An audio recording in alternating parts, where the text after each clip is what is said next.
Madla blog Chintumoni blog চলাই আপোনালোক সকলোকে স্বাগতম জনাইছোঁ। আজি আমি এনেই বা চাইকেলতে ওলাই যাব লৈছোঁ মনোৰঞ্জনৰ লগত। গতিকে ভিডিঅ'টো আপোনালোকে লাষ্টলৈকে চাই দিব। আৰু যদি আপোনালোকে যদি এতিয়া মই এটা নতুনকৈ ভিডিঅ' চলিছোঁ, আপোনালোকে যদি এতিয়াও যদি সেই ভিডিঅ'টো চোৱা নাই, এতিয়াই গৈ আপোনালোকে চাই ল'বলৈ পাৰে। গতিকে ভিডিঅ'টো ব'লক আজি আমি ভিডিঅ'টো আৰম্ভ কৰোঁ। এইটো হৈছে মনোৰঞ্জন দাদা, চাওক এতিয়া আমি যাম। গতিকে ভিডিঅ'টো লাষ্টলৈকে আপোনালোকে চাই দিব। আৰু এয়া মনোৰঞ্জন দাদা যাবলৈ ওলাইছে, মই উঠিব এতিয়া। আহক, আমি এতিয়া গৈ আছোঁ আৰু আমি আহি পাইছোঁ বামুণ থানৰ ওচৰত। এইটো এখন চাওক, দেখুৱাম বাৰু মোৰ গাঁওখন দেখুৱাম। আমাৰ গাঁওখন তাৰ উপৰি বহুত উল্লেখযোগ্য আৰু এডাল আহত গছো আছে।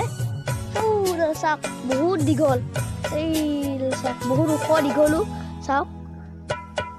সেই দেখিছেনে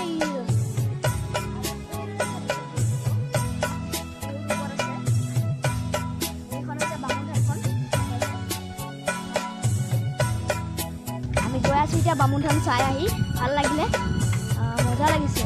হাই ফ্ৰেণ্ডছ, আৰু আমি ওলাই যোৱাৰ পাতে আৰু এখন বামুণ থান পায়, সেইখনো মানে এখন বৃক্ষ বটগছৰ তলত আছে। বটগছ নহয়, আহত গছ, আৰু এখন তাত একো নাই। আপোনালোকক দেখুৱাম, আমি পালোহি। চাওক সেইখন, চাওক এইখন, দেখিছেনে? আৰু আমি আহি পাইছোঁ এখন বামুণীয়া নামঘৰ। সেইখন চাওক,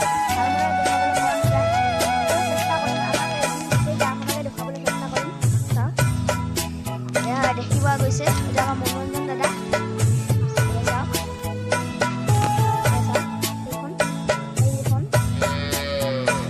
আৰু আমি এতিয়া গৈ আছোঁ। ওলাই আহি মজা লাগিছে। আৰু মই আপোনালোকক দেখাম আমাৰ এটা নাট্য মঞ্চ, তাত য'ত আমি মেজি বনাওঁ, সেইটো দেখাম। কালি ৰাতি ব্লগ বনাই আপোনালোকে চাব।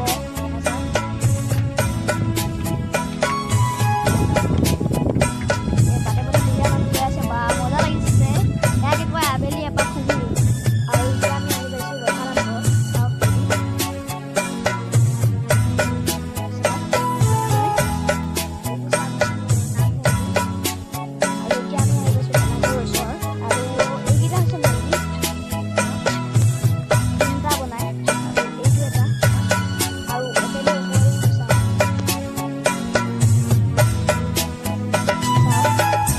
গতিকে আজি ভিডিঅ'টো সমাপ্ত কৰিছোঁ ইমানতে। গতিকে ভিডিঅ'টো ভাল লাগে লাইক, ছাবস্ক্ৰাইব, শ্বেয়াৰ কৰি দিব।